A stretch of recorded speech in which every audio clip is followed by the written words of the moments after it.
Quem eram os apóstolos e profetas da Igreja? Carta aos Efésios capítulo 3. Comentário de Emaro Persona. Bom, eu tinha sugerido que a gente pegasse um pouco do final do capítulo 2, né, antes de entrarmos no capítulo 3, porque ainda que para a gente não pareça uma questão delicada, o que diz nesses últimos versículos, para muitos parece, para nós parecia também, porque eu não sei do Melqui, do Atos e do Márcio, mas eu, o Batista e o Lineu viemos de tradição católica. E na tradição católica, a pedra é Pedro. É sempre isso que é ensinado, né? Tu és a pedra, né? Sobre esta pedra edificaria a minha igreja e tal. E aqui essa passagem do versículo 19 em diante, o apóstolo Paulo, ele deu basicamente três coisas nesse capítulo. Primeiro, mostrando que a igreja é o corpo de Cristo, formada por judeus e gentios convertidos, que agora são vistos como corpo de Cristo, não são vistos mais como judeus ou gentios. É uma terceira classe de pessoas na face da terra. E depois também que esse corpo é mostrado como um templo ou uma casa, uma construção, que é composta de todos os salvos, todos os santos, todos os que foram separados por Deus. E também que a igreja, ela está agora sendo completada. Sois edificados, versículo 22, né? No qual também vós juntamente sois edificados para a morada de Deus em espírito. Então Deus habita na casa, na assembleia, como a igreja, o corpo de Cristo aqui na terra. Mas o ponto que eu queria chamar a atenção é o versículo 20. Edificados sobre o fundamento dos apóstolos e dos profetas.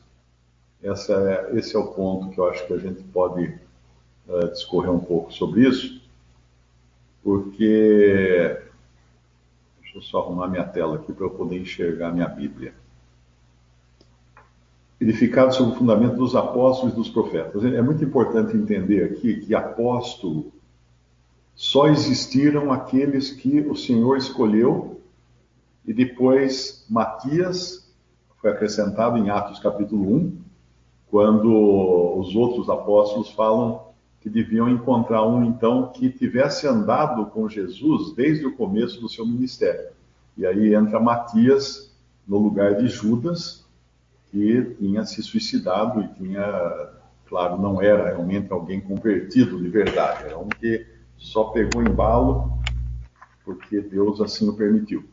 Mas aí então entra Paulo como um nascido fora do tempo, como um abortivo, que seria um 13º apóstolo. Agora, com isso fecha o time de apóstolos. Uma pessoa hoje que colocar apóstolo antes do nome, eu sou apóstolo Mário, eu não sei o quê, é um usurpador. Ele está com problema de crime de... Como é que chama aquele crime que você pega a identidade de uma outra pessoa? Tem um nome isso daí. Ele tá usurpando... Falsidade ideológica. Falsidade ideológica. Ele não pode ser apóstolo porque ele teria que provar pela certidão de nascimento que ele tem mais de 2.000 anos para poder ser apóstolo, porque ele deve ter andado com Jesus, ele deve ter visto o Senhor Jesus, e isso aconteceu realmente com os apóstolos que nós conhecemos. Então, quando fala aqui, o fundamento dos apóstolos são um daqueles 5 dons que Cristo deu quando subiu nas alturas, né? Deu alguns para apóstolos, outros para profetas, outros para evangelistas, pastores e doutores. Desses 5, restam apenas evangelistas, pastores e doutores hoje na Terra, com dons dados por Cristo. É diferente das manifestações do Espírito Santo de 1 Coríntios 12. Lá não são dons, como fala a nossa tradução, mas são manifestações espirituais. E esses apóstolos, então, são aqueles. E os profetas. Que profetas? Do Antigo Testamento? Não, porque não poderia ser do Antigo Testamento, porque Paulo, numa das suas cartas, deixa muito claro, e lá em Hebreus também nós lemos isso, que eles não conheciam, Pedro também fala na sua carta, que os profetas do Antigo Testamento não conheciam essas verdades que foram reveladas agora, através desses apóstolos e desses profetas do Novo Testamento. Então, os profetas que falam aqui, que são pedras do fundamento dessa casa, são aqueles que escreveram o Novo Testamento para nós, principalmente as cartas. Então, no começo da igreja, não havia, ninguém podia falar assim, vamos abrir em Efésios capítulo 2, porque não tinha Efésios capítulo 2. Tinha as cartas dos apóstolos circulando pelas igrejas e tinha também revelações frescas trazidas durante as reuniões da igreja. Se alguém trouxer revelação, cabe-se o primeiro, né? Então, vinha uma revelação, porque eles não tinham a revelação escrita, como nós temos hoje. Mas uma vez fechado o cânon do Novo Testamento, nós não precisamos mais de revelações. Não há necessidade de alguém falar assim, olha, eu tenho uma revelação fresca agora do Espírito Santo, que me falou. Amigo, pode guardar sua revelação, porque não tem mais revelação fresca nenhuma. Nós já temos tudo o que nós precisamos para a vida e a piedade. Já nos foi dado em Cristo, e toda a revelação já foi revelada através dos apóstolos, Paulo fechando essas verdades, com os mistérios, 9 mistérios que Paulo apresenta na sua doutrina. E eram mistérios por quê? Porque eram desconhecidos dos profetas do Antigo Testamento. Então nós temos agora tudo fechado. E quem é a pedra principal? É o que fala o versículo 20, de que Jesus Cristo é a principal pedra da esquina. Mas espera aí, lá em Mateus 16, quando ele falou para Pedro, tu és a pedra, e sobre esta pedra edificarei a minha igreja, e as portas do inferno não prevalecerão sobre ela, contra ela, ele estava falando da afirmação de Pedro, tu és o Cristo, o Filho do Deus vivo. Porque se nós perguntarmos para Pedro, podemos até perguntar rapidinho, Pedro pode atender aqui no capítulo 1 da sua carta, ou no capítulo 2 da sua carta. Se nós perguntarmos para Pedro, quem é a pedra? No versículo 6 do capítulo 2 de 1 Pedro, ele fala assim, por isso também na Escritura se contém, eis que põe em Sião a pedra principal da esquina, eleita e preciosa.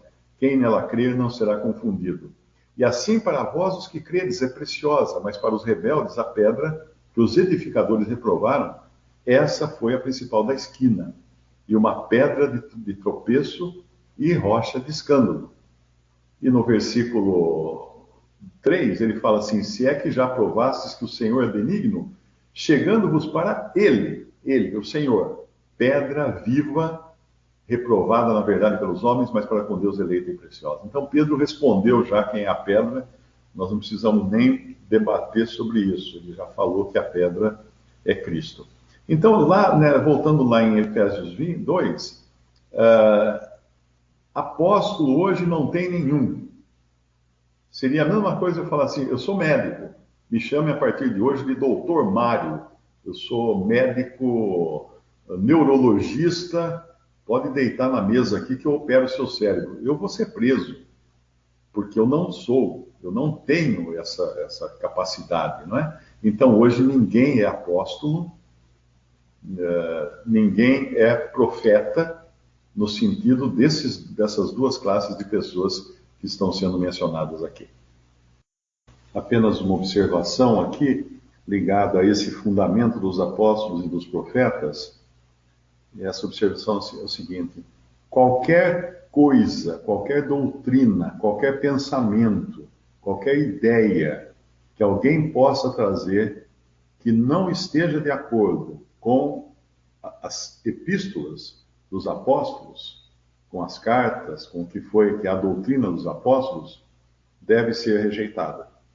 Isso é como querer construir, você faz o baldrame, né, faz a viga baldrame, em alguns lugares você constrói alicerce de pedra, e depois vem um pedreiro que quer fazer a parede, e fala assim, não, eu vou puxar uma parede aqui por cima da terra, não, para fazer um cômodo a mais. Vai cair esse cômodo, porque ele não está construído sobre a base doutrinária dos apóstolos e profetas. Então é muito importante isso, porque quando alguém vem, tal coisa, como é que é? a resposta deve ser sempre assim: vamos olhar o que a Bíblia diz. Vamos olhar o que os apóstolos escreveram. Vamos ver onde é que está o alicerce. Vamos ver onde é que está o fundamento disso. Se isso tem fundamento, vai estar nas epístolas. Se não, não vai estar lá. E aí pode rejeitar, porque daí não serve. Então é muito importante, principalmente nessa época de tamanha confusão, tamanha mistura de doutrinas, de ideias, de aquilo que Paulo falou que ia acontecer, né? Darão ouvidos a espíritos enganadores, e estão dando ouvidos a espíritos enganadores hoje. Cada dia vem um e fala assim: eu recebi uma revelação de Deus. Recebeu nada. O que nós temos é o que está escrito na palavra de Deus. Um cristão verdadeiro que tem fé no Senhor Jesus, confia em Deus, na sua palavra, ele vai se contentar com a palavra de Deus. Ele não vai sentir comichão nos ouvidos, querendo novidades, que é o que a gente mais vê hoje. O dia inteiro tem que lidar com um monte de gente mandando pergunta de novidades, coisas que não tem na palavra de Deus, mas alguém lá trouxe uma revelação inédita, blá, blá, blá. Então é muito importante isso daí, ficarmos em cima do fundamento dos apóstolos e profetas. Isso a gente encontra só na palavra de Deus. Fora dela, não. Não é na arqueologia, não é na sociologia, não é na história. Nós não nos apoiamos na história, não nos apoiamos na arqueologia. Descobriram agora sei lá, o botão da camisa de Pedro. Tudo bem, põe lá no museu e faça um bom proveito. Não nos apoiamos em arqueologia, não nos apoiamos em história, não nos apoiamos em sociologia, não nos apoiamos em costumes. A gente sempre escuta a pessoa falar assim: não, isso aí é no tempo lá de Paulo, era costume de Paulo. Não, a Bíblia não tem nada a ver com costume. Tem a ver com aquilo que o Espírito Santo revelou aos seus apóstolos e profetas, e nós devemos nos contentar com isso.